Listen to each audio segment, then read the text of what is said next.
Greetings and welcome to the Open-Minded Skeptic podcast. My name is Sharon Ann Rowland and I'm your host. Our guests today are the hardworking father and son Progressive Archaeo Historian team of Stephen and Evan Strong. They are also current columnists inside our magazine, The Oddities E-Club magazine, which you can download our app and the first 8 issues for free today. Stephen is a secondary school teacher with a background in archaeology and education. He was involved in the formation of a graduate diploma of Aboriginal education for the New South Wales Department of Education. He wrote units on traditional law and contemporary history. His son Evan has a background in Anthropology and Indigenous Cultural Studies. He's also done Counselling and Mediation with a bachelor's degree in social sciences and graduate studies in psychology. Both Stephen and Evan have spent many years learning, living and working with the Bundjalung Language Confederation. That's in the Northern Rivers region of New South Wales. Also the Ramindjeri in South Australia and the Gumilaroi peoples, that's in northern New South Wales. Both operate under the doctrine of Wirritjin, which is short for black fella, white fella dreaming, and do everything in remembrance of Karno W, who is the spokesperson for the Ramindjeri. They work with a diverse, informal network of independent researchers, original custodians or elders, patrons, supporters, and of course, good friends. Stephen and Evan are currently based near Byron Bay in northern New South Wales. If you would like to find out more information about the boys, then please go to www.forgottenorigin.com. That's www.forgottenorigin.com.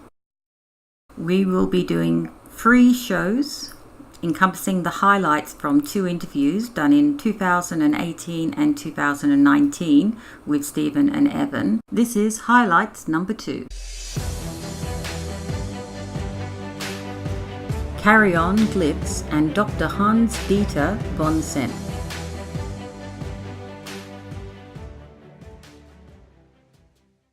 Several ancient sites have been found in Australia with definitive links to the early Egyptian culture.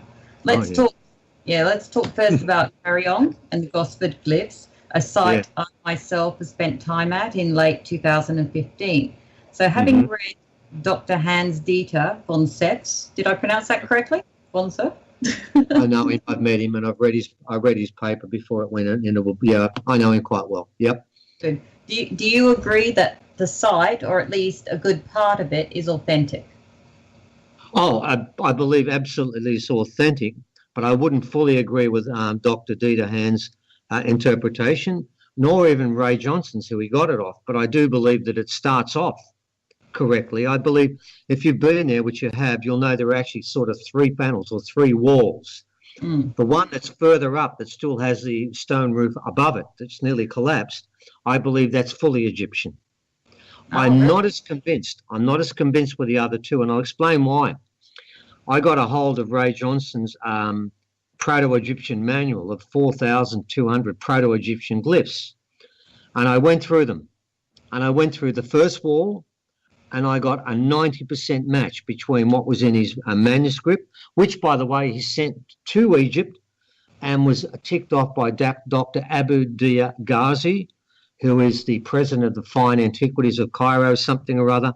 So it was he worked with the Egyptian people, because Proto-Egyptian is the first form of hieroglyphs, and it's supposed to be 4,600 years old.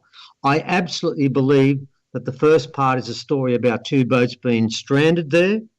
There are dreaming stories that say that the Egyptians, one of the 2 sons of pharaohs of Khufu was Nefertari, and that he died there. He was bitten twice by a snake. I have no issue with that. I could see that written in there, and that's part of that match. But on the other 2 walls, I only get a 44% match which means 56% of the glyphs do not match to Proto-Egyptian.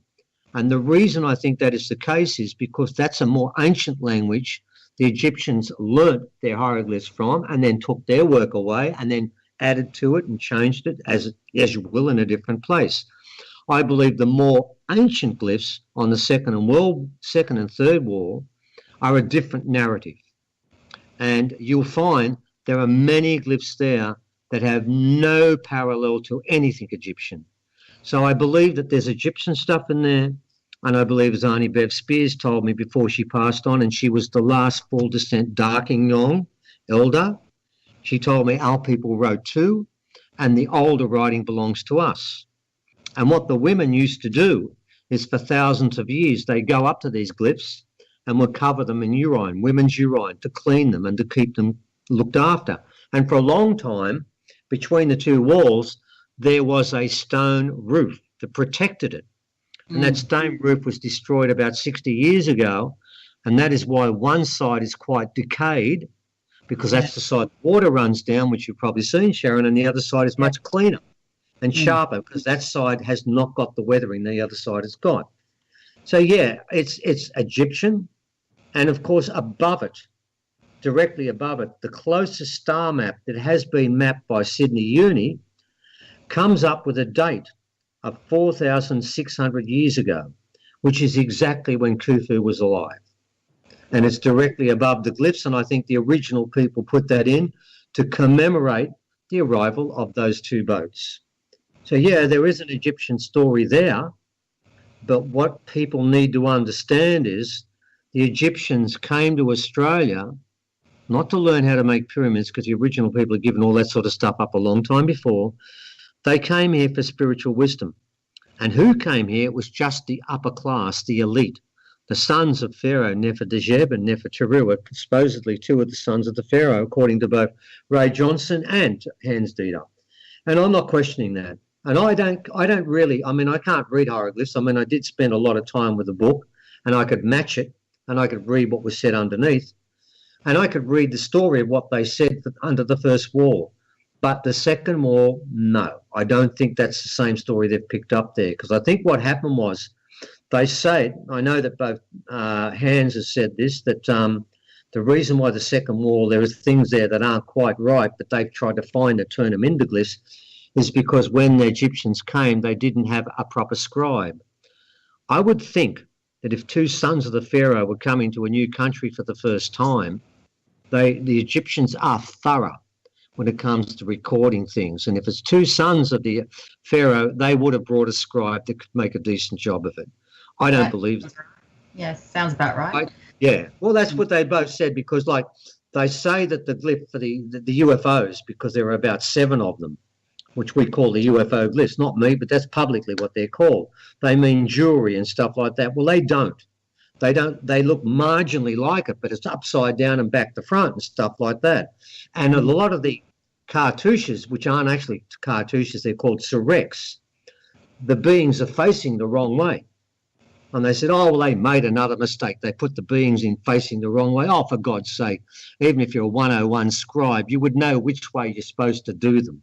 And what's interesting is the cartouches, which are the square ones, are on the first wall.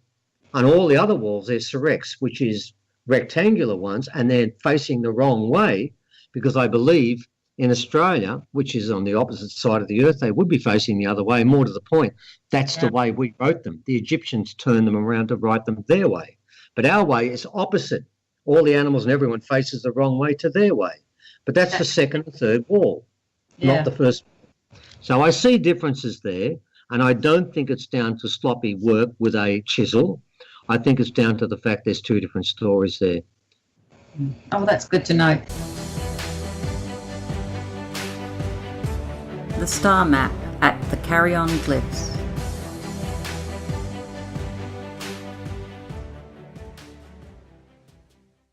Has the star map that is visible at the entrance in the rock underside been mapped to the night sky at all? Yeah, it has been. And they got 4,600 years. It was done by Sydney Uni, and they denied that they could find it when they went back there. What? quite some time. Oh, yeah, they said we lost it. We lost it. They admitted that they'd done it, but they lost the records. But what happened was the person who originally did it had a copy of that and sent them to us. And there it is, Sydney Uni, 2600 BC. And it even gave me the date that took place and the time. It gave a date when all of the stars were in alignment. So they didn't lose it. It's just that it was such an inconvenient story about a star map that goes back so far. And what's fascinating is that the size of the circle is exactly replicated in the size of the star they mapped. So the bigger stars have bigger circles and the smaller stars have smaller circles. But from where they are, they shouldn't have known that, but they did anyway. So, yeah, no, Sydney Uni, if you're listening right now, if you can't find it, I still have a copy of it for you so you can put it back in your records. But they denied, they accepted the fact they got it, but they denied the date because they didn't have a record of it. And they said, well, we can't tell you what the date was because we don't have a record. Well, the good news is I can tell you the date, 2500 BC, and when you add 2100 to it, you get 4600, which is the time of Khufu again, which fits in perfectly with the narrative of those two sons being there. So in general terms, Ray Johnson is correct. Hans Dieter, who worked off Ray Johnson's work, is correct in general terms, but in the specifics of the last two walls, we don't think so. Right. Deciphering the carry-on glyphs.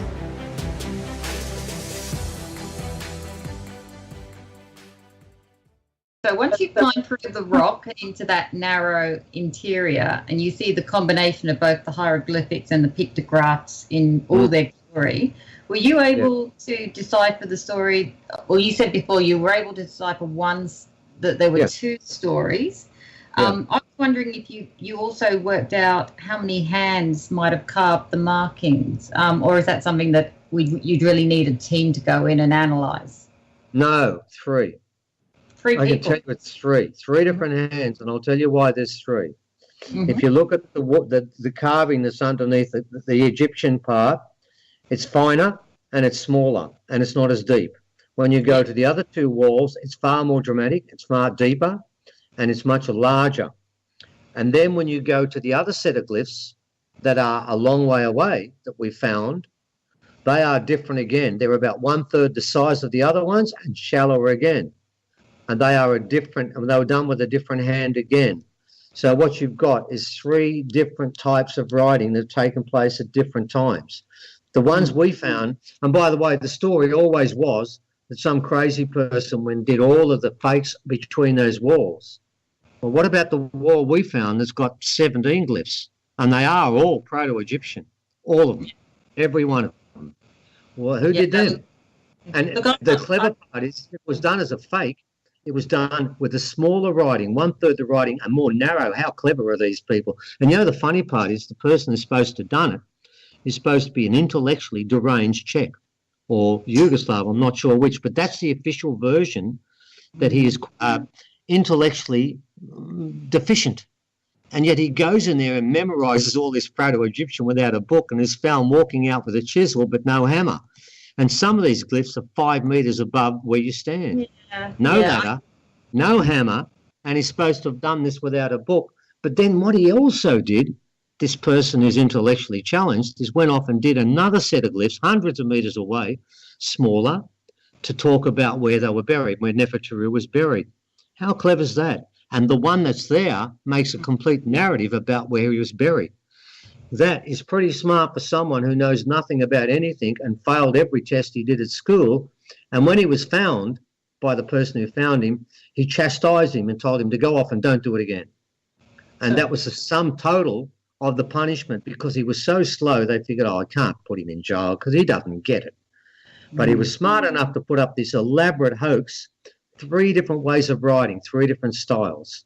So there was at least 3 there, one for the Egyptians, the one that's a long way away, and the other 2 walls seem to be consistently of the same. And what's fascinating is, Sharon's probably seen this too, there are perfect circles there, which you can't do with a straight chisel blade. because you'll I see don't know how little they did. points. I seriously don't know how they did any of it with a chisel. I mean, I put my fingers into some of those grooves. The hoax associated with the depiction of Thoth.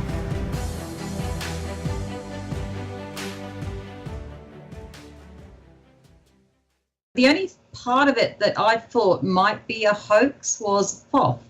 Because, Oh, it is.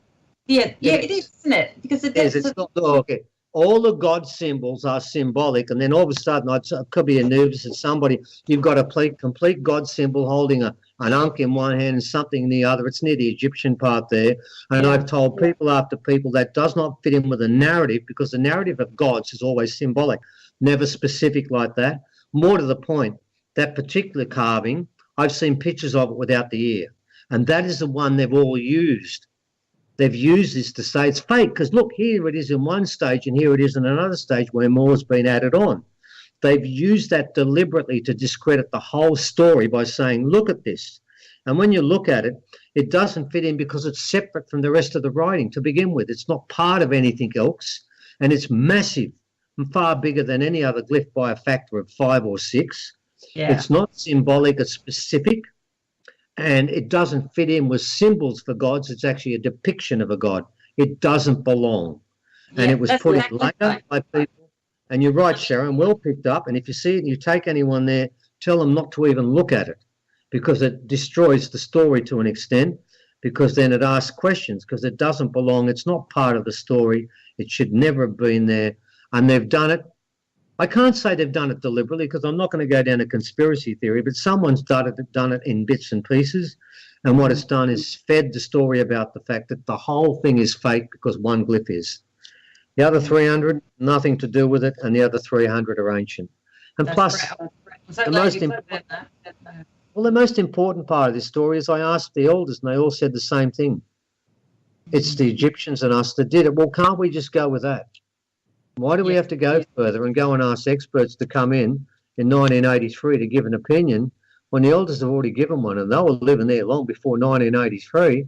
They were living there for hundreds of thousands of years. You'd think they'd have a better idea about it, wouldn't you? You certainly would. The depiction of hybrid gods.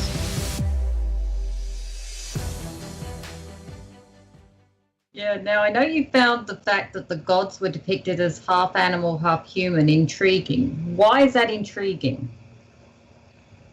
The Gosford, hang on, which one is half? Help me a bit on this one.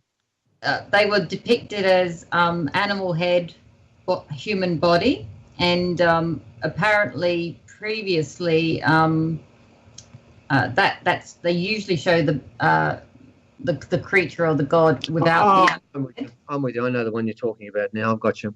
Okay, sorry, I didn't realise, but yeah. The one I find the most intriguing is I've seen quite a few depictions of Thoth.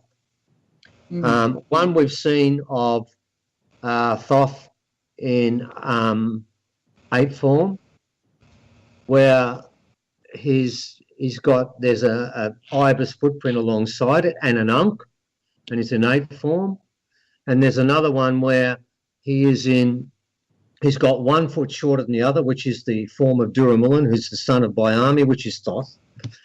And that's part of that which we recognise straight away. But then when we get to the top, it turns into an ibis head, and it's done with one eye, profile, like the Egyptians do it.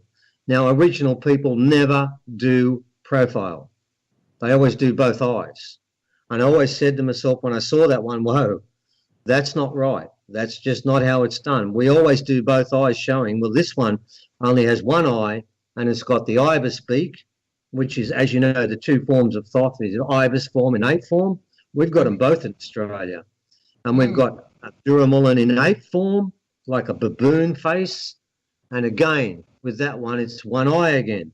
But every other depiction of a being I've ever seen is always both eyes. So you ask yourself, why are these two in one eye? Because that's very much part of that Egyptian story we're talking about again.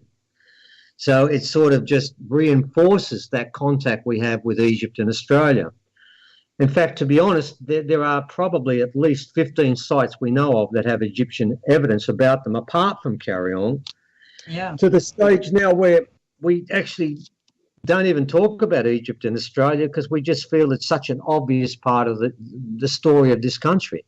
But I'm very happy to talk about it now, of course. That's a given. But really, for all intents and purposes, the Egyptian people came here. I even know the dates.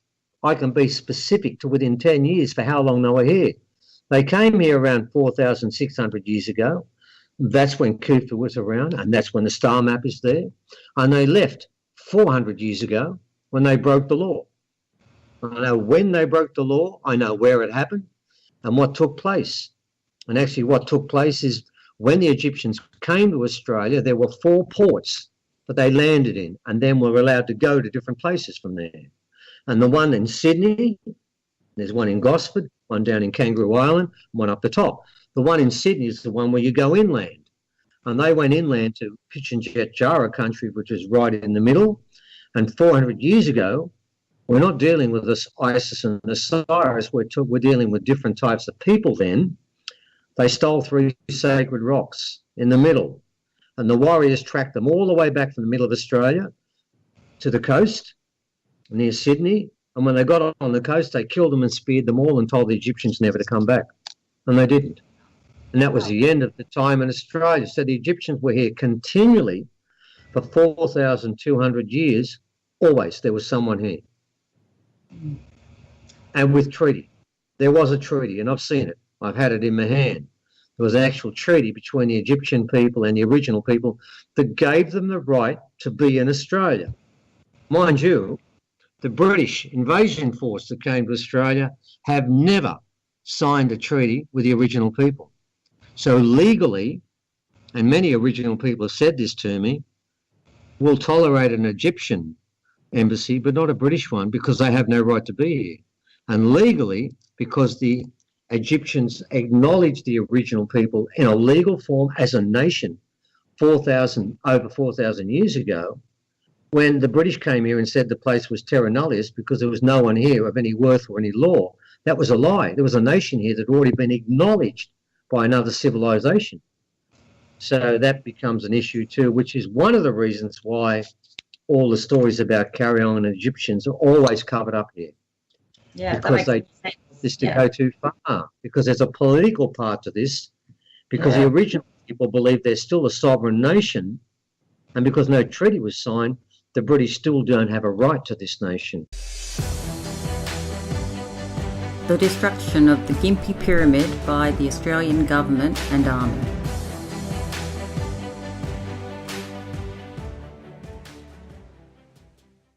Is this the reason, Stephen, why they bulldozed the Gympie Pyramid? Bulldozed, well, they nearly have, but they are going to do it now for sure. It's been spoken about for quite some time. The Department of Main Roads are now in the process as we speak, where they're going to bulldoze the whole of the Gympie Pyramid and destroy it for good. And that pyramid has 7 steps on it. I've been on it with Graham Hancock, and he told me the stonework here is exactly the same as Machu Picchu. That's not, I've never been there. That's what Graham said, and as you know, Graham has been there. We went to the top, which is a magical healing site. And remember, the original people don't call it a pyramid, they call it the healing place. And it's the place on the site where people, I've heard stories about people who were in wheelchairs or wheeled up there that ran down the hill after they laid in that healing site. So what people don't understand is the pyramid was put there, like the Egyptians and others, because it was on a sacred place, and very powerful ley line sat there and still sits there to this day. And it would be dangerous and catastrophic to destroy the site, but we're within months of that happening.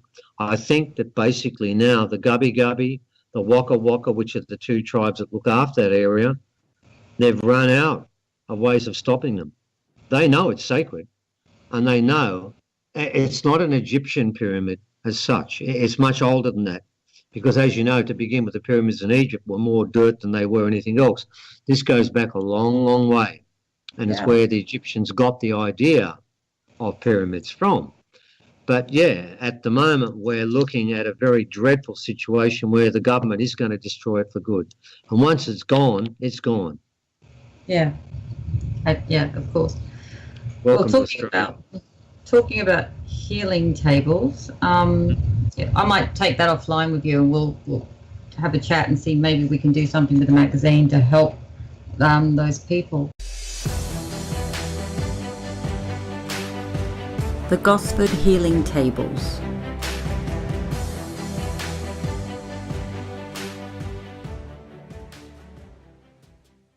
As I was following my guide at the glyphs, we left from the front road at Woy Woy, and about 20 minutes in, I had to stop. I was in a group of, there was 3 men and myself, and it was the weirdest thing. So we're about 20 minutes in walking.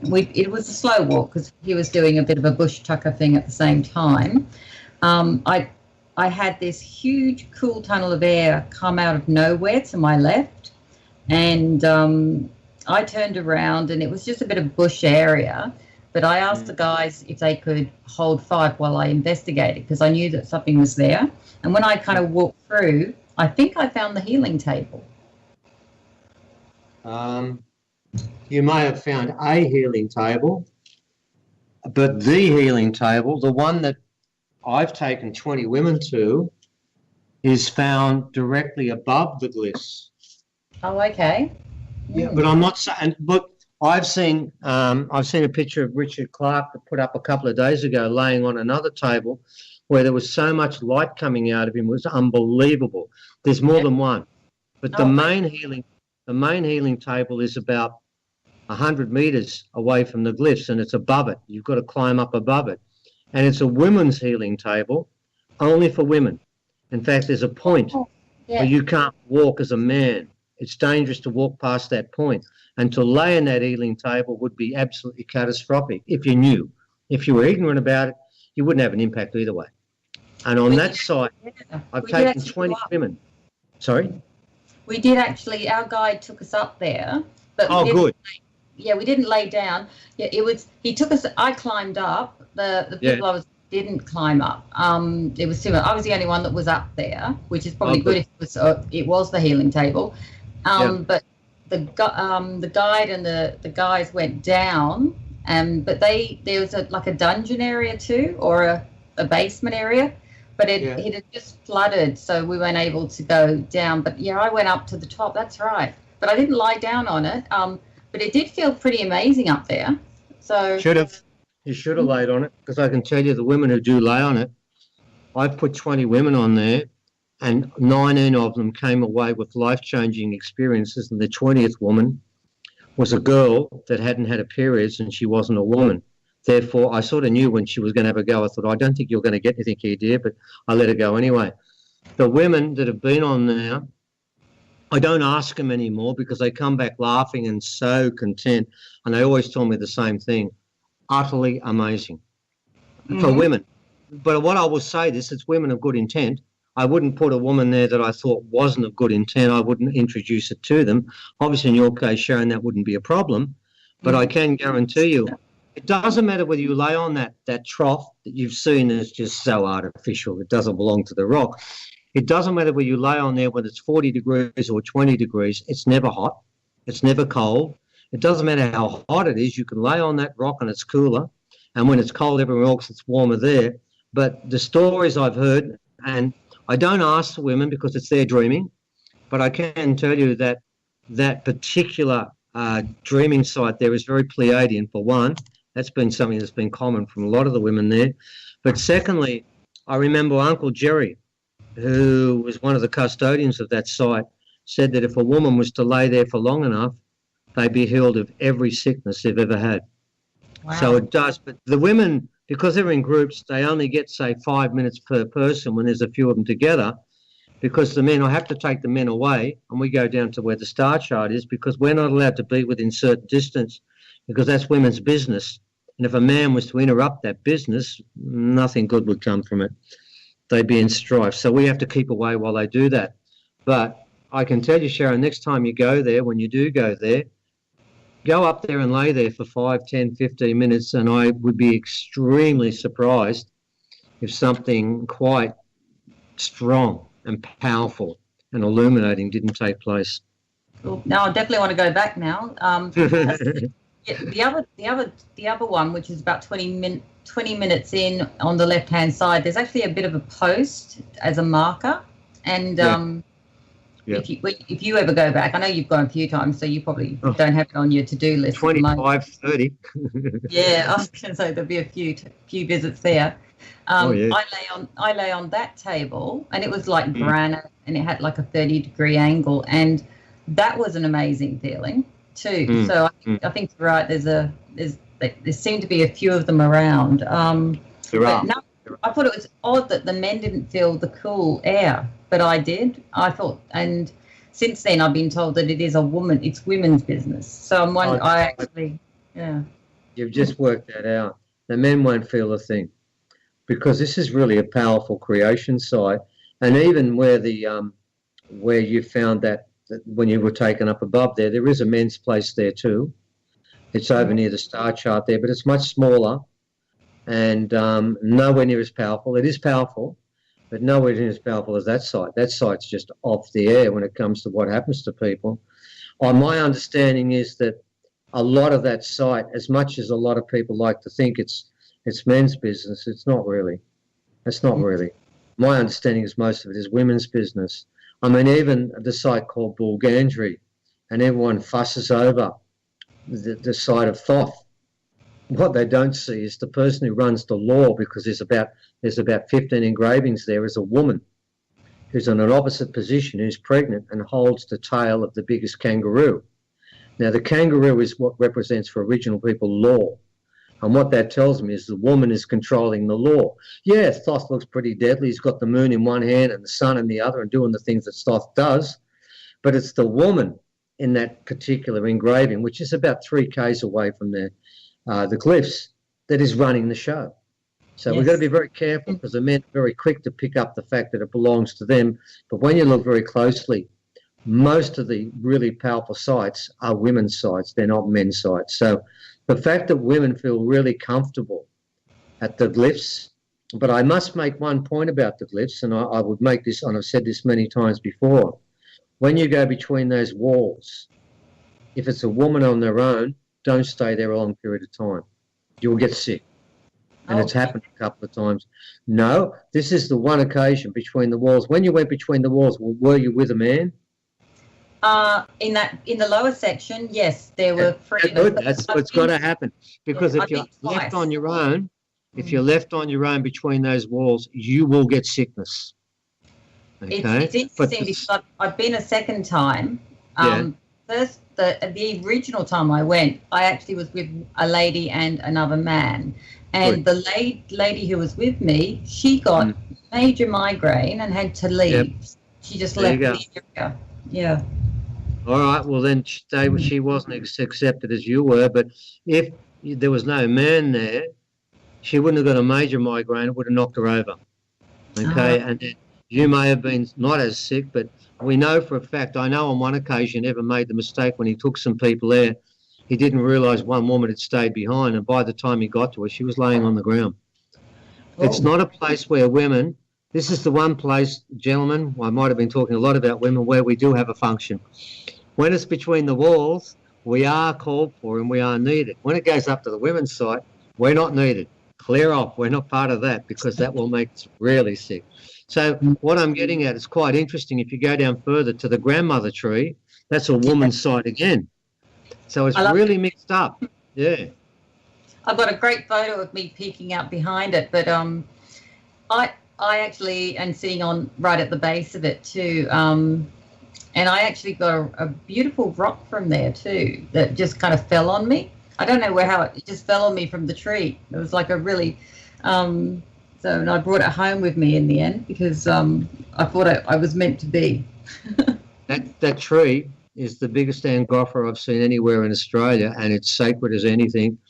And before that tree, there would have been another one again. It is so sacred, so powerful. When I take people to the glyphs, everyone has to hold that tree and introduce themselves to that tree. And there was one occasion where one person wouldn't do it. I said, well, you can go back to the cars. I'm not taking you anywhere. You don't talk to the tree. You don't come. because that would be bad medicine for me and bad medicine for him, because that place is incredibly sacred, irrespective of what the government says. It's very powerful for Aboriginal people, and it's very powerful for non-Aboriginal people too. And like I said, the women's side up the top there, so I've taken Aboriginal women there, and I've taken many non-Aboriginal women, and they all get a reaction. It doesn't matter about colour for this fella, or this lady, I should say. And it's the same for the men's side too. It is a very powerful site, and it needs to be looked after better than it is. Yes, definitely. Star maps have been destroyed. Some of them have been dug out. There's been a lot of desecration there. People have scribbled on the walls. These things don't go well with the spirits that guard that. And I know that for a fact. There are spirits there that guard those places, and they are not happy. And I'm going to make a statement here that if anyone goes to that site and desecrates it, good luck. Because I can tell you now, you might think you get away with a desecration, but when you go home, look out for the bad luck and bad health that comes, because it will. No, I was quite fortunate. We had a good guide. I can't remember the gentleman's name, but he was, we basically asked permission everywhere as we were going through. And was it Jake Cassar? Long dreadlocks, green hat, floppy hat. The bush tucker man. Yeah, that's him. He was having a real issue with the council at that moment. They were trying to actually develop the land at that point. Yeah. It was a few years back. It was going to become condominiums, and they were going to build all over the place and destroy it completely. Yeah, they were. Yeah, and he was fighting that. Pretty sure it was him. Yeah. Yeah, he was a lovely man. That'd be him.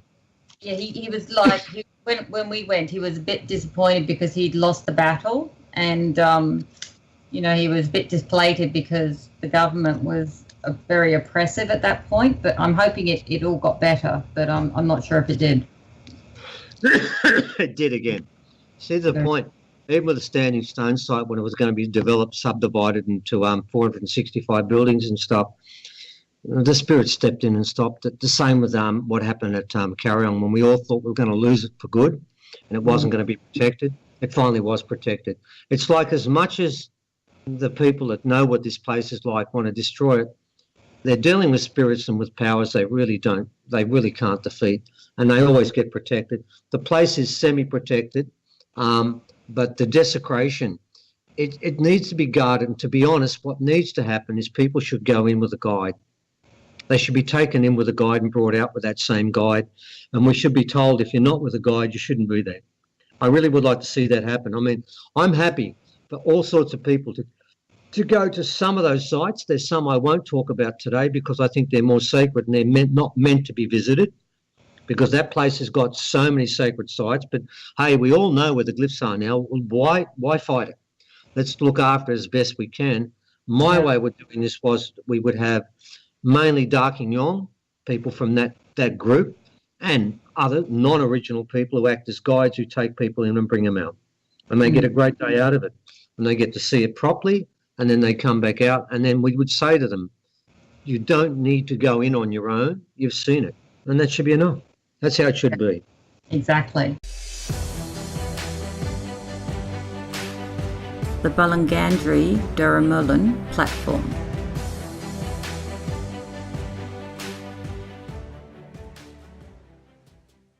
Stephen, would you mind telling our listeners about the Duramullan platform and why it's so special?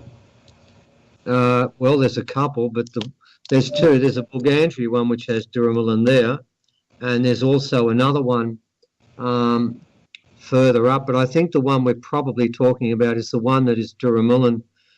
That's called the Bundjalung site. I think that's the one, yes. Yeah. Well, what's interesting about it is I know the dreaming story for that was given to me by both Arnie Bev and Gabby Duncan. So we know the story that goes with that. And what it is, and I told you before, there's about a pregnant woman there holding the kangaroo. Well, that's the law part. So the woman is running the show again. Her name is called Mula Mula. She's the wife of Bayami, which is the great creation god.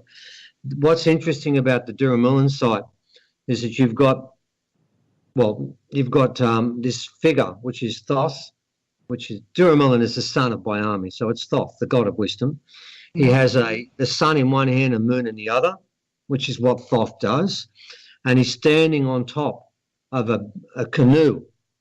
Now, what the rangers have put there is they've put a bulwark around it, and they've said they're all different things.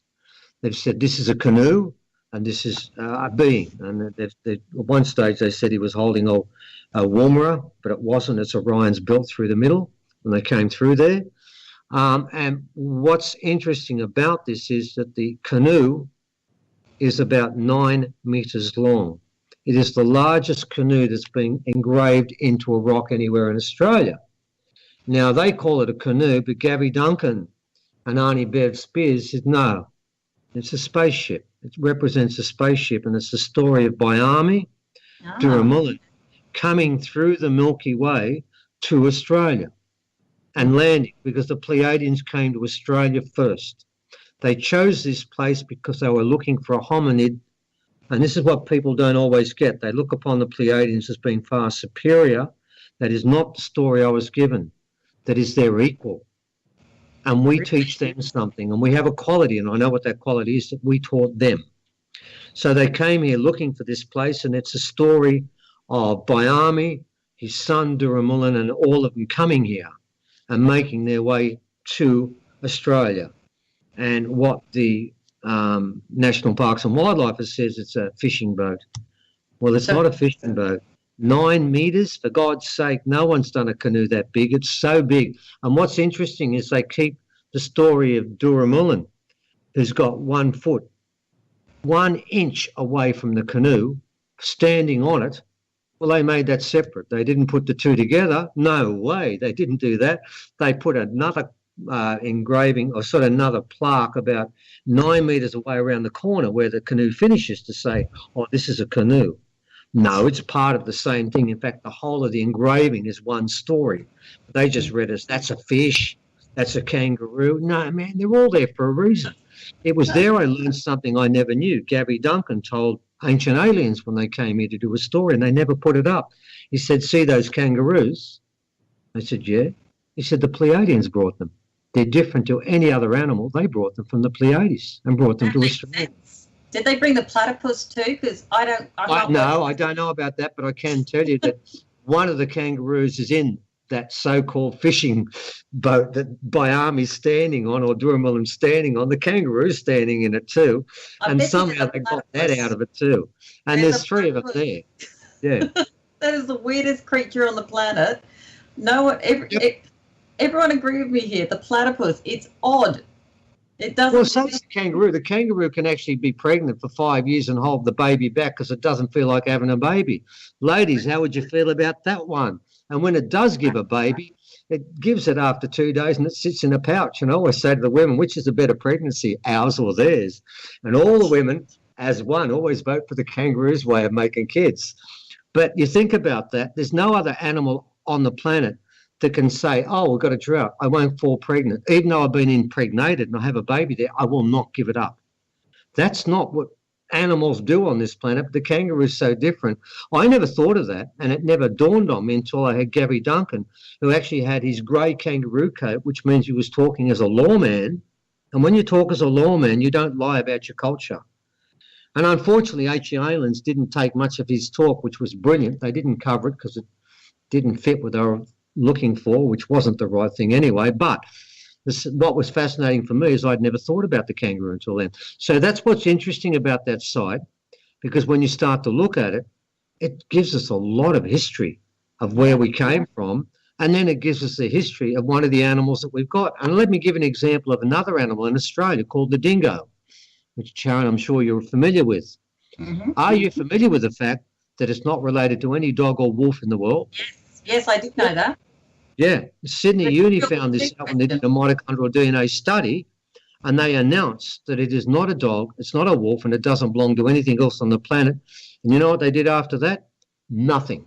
They didn't go any further. What should the scientists done? They should have thought about this and thought, well, where did it come from? But they didn't want to think about it anymore because it wasn't what they thought. They thought, they knew it was related to a dog in India, and that's what they were going to prove. And when they found out it wasn't related to anything, when it asked you so many questions about where did it come from, what's going on here, did the Pleiadians bring this dingo also? We'll never know. But what I can tell you, Aboriginal people treat a dingo like they treat a human.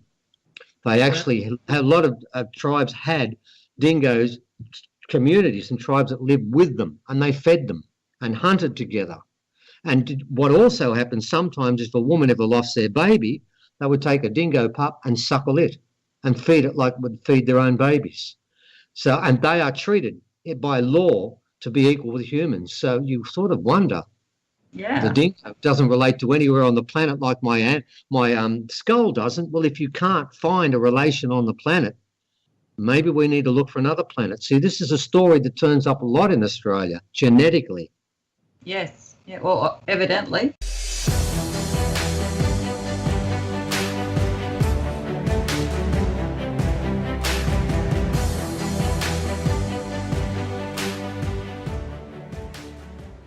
Well, that's all for our podcast. Thanks for listening, and remember, if you want to support what we do, then share, subscribe, and leave a positive review over on iTunes for the open-minded skeptic. My team and I look forward to entertaining you once again in our next podcast. To check when our next podcast is, simply head over to www.tomspod.com. That's www.tomspod.com.